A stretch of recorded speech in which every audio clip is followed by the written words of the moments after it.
Spider-Man means a lot to me. I'm not going to go off on a tangent you've heard a million times about how Peter Parker is such an everyman and easy to identify with. No, I'd rather share a personal story. Games and other forms of media aren't just mere entertainment. They can transcend boundaries and push art, and offer an element of escapism.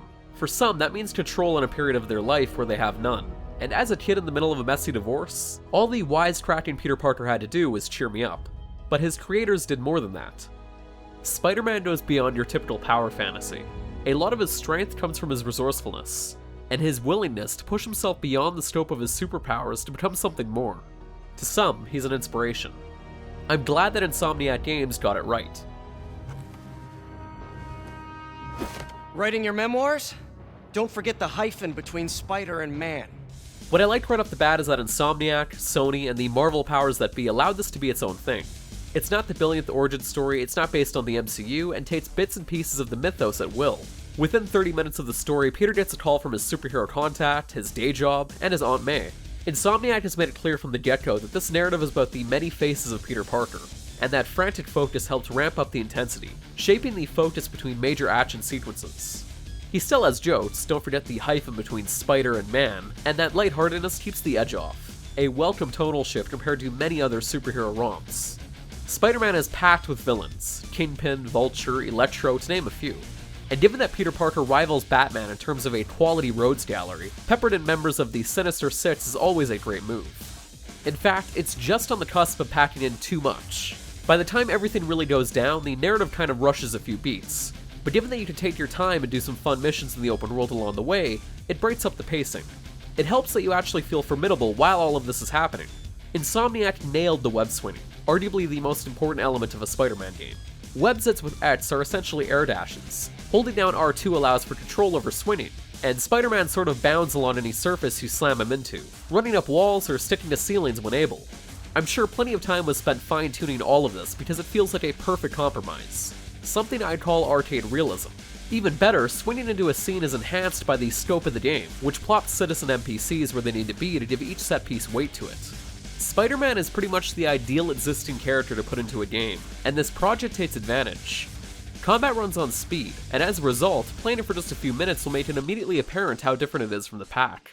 Instead of following the typical combo then counter flow, you can quickly web up an enemy with a gun, then punch someone in the face before they get their attack off, then grab that first guy's weapon from afar and sling it back into his head. My favorite part?